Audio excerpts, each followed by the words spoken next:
Let's take a quick trip through our introduction to statistics when we started looking at data for the first time, so exploring data. Our first thing we talked about was the fact that when we do a statistical study, we are looking at individuals. Now those individuals could actually be people, or they could be things that aren't necessarily people, even though we're calling them individuals, like M&Ms. Maybe we're just deciding to study M&Ms. But then what we want to look at is we want to look at a characteristic of our individual. So maybe we're looking at the height of people, or maybe we're looking at the colors of M&Ms. So those would be some different examples. Interestingly enough, we split these into categorical or quantitative. So this would, of course, be what we call categorical, as in it fits into a category, not necessarily a numerical number. And this would, of course, be quantitative, which means it has a number to it. Now, just because it has a number doesn't necessarily mean it has to be quantitative, although most of the time it is. Like zip codes are numbers, but they really aren't numbers that mean anything, so they fall into this categorical category. If we talked about how much rain did it fall, rainfall, we'd be talking about quantitative. Once we start looking at these characteristics, oftentimes we decide to look at the distribution of these characteristics over a sample or over a population. So our distribution of M&M colors, maybe we looked at, and these aren't going to be necessarily right, maybe red falls in general to be 10%, blue was almost 25, so we could do brown and say brown was close to 15. I could do all of the colors. This would be a typical bar graph. This is a categorical. If we decided to look at heights of all male AP students, we could look at frequency charts, and we could say that, you know, there's most of them are right around 57. We had this many in the 50, or not 57, 5'7", 5'6", something like that. And we could have a histogram. So this is a bar graph. This is a histogram. If we talked about continuous data, our distributions could actually fall into these continuous graphs. Describing distributions, classic statistics. We like to talk about just four things when we talk about describing distributions. We like to talk about the shape of the distribution. Are there any noticeable outliers? Let's talk about the center and the spread. So shapes come in all different shapes and sizes. We could have symmetrical distributions, call it symmetric. We could have a uniform distribution, which means no matter where you're at, you're always right around the exact same thing. We could have a skew right, or we could have a skewed to the left. We'll talk about what an outlier is by definition in a little bit. There's two measures of center we like to talk about. We like to talk about the mean, and we like to talk about the median. We'll define those here in a minute.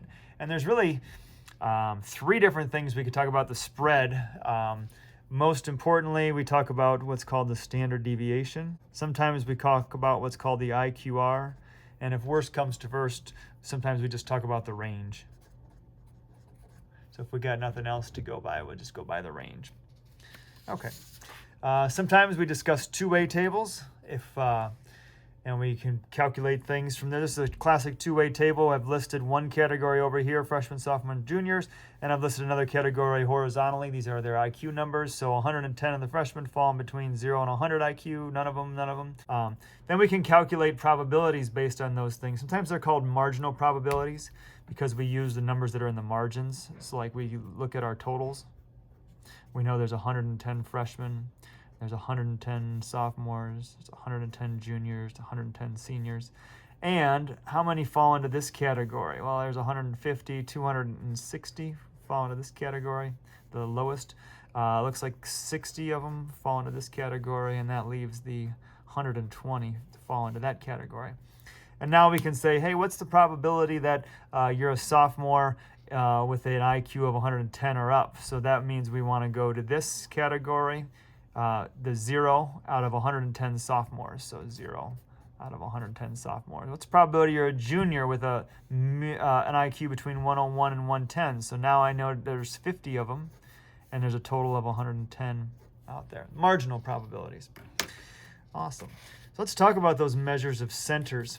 The most important measure of center is the mean. We use X bar to denote that. And of course, if you want to find the average, this is like what you guys have called the average all your life. What do you need to do? You need to add up all those numbers and divide by your sample size. It's a formula that's on the AP book or AP formula sheet, but I doubt you'll need to know it as a formula. The median is the middle number, and all you need to do is write your numbers in order. So let's say your numbers were 13.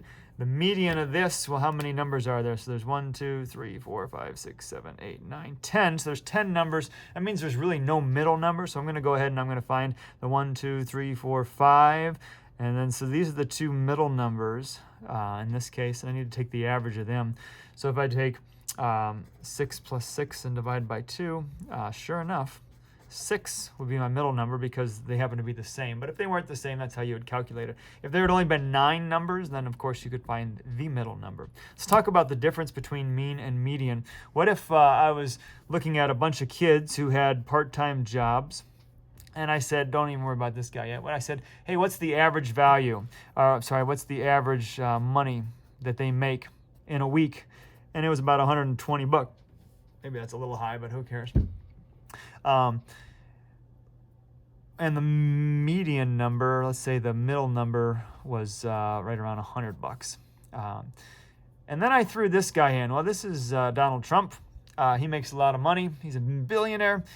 He is going to raise this average significantly. All of a sudden, if we took these 1, 2, 3, 4, 5, 6 kids and Donald Trump, our average is going to be, well, if he's a billionaire, this is going to be a huge number for a weekly.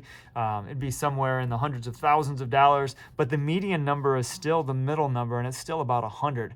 So what we can see now is that the mean is not very resistant to outliers. It gets swayed quite a bit, but the median number is a number that's very resistant to outliers. So if you have a graph or a distribution that's skewed, the median might be the better measure of center. Otherwise, we typically always prefer the mean value. Let's talk about spread. When we talk about spread, we talk about what's known as an IQR. And when we talk about IQR, we're really talking about a 5-number summary, the minimum number, the Q1, the Q3, and then the maximum number. And you can see there are 5 numbers to consider. The minimum number is the lowest. So if we're talking about a box plot, it'd be where the lowest is. The Q1 is the number that 25% of the data falls below. The median is the middle number. Q3 has 25% of the data above it. And then, of course, there's your maximum number. So that's a box plot, or sometimes called a box and whisker plot. And if you want to calculate the difference between Q1 and Q3, this is what we call the IQR, the interquartile range. So this is typically Q3 minus Q1. This also gives us a really cool way to determine if something is an outlier. If you take your Q1 and subtract away 1.5 times your IQR, and if you're outside of that, you're an outlier. If you take your Q3 and you add 1.5 times your IQR, you're an outlier. So that means you would end up outside of these things. The other measure of spread, the more statistical, the more precise measure of spread, is what we call a standard deviation. Now this formula is on your AP formula sheet, but we rarely use it. We'll use our calculators to calculate that. It's worth pointing out that this is the standard deviation, but the variance is the standard deviation squared. So it would just be if you squared both sides of this thing. So it would just be 1 over n minus 1 summation. The most important thing is the variance is the standard deviation squared. All right, almost done. I think that's actually it for exploring data and a quick review of our first topics in statistics.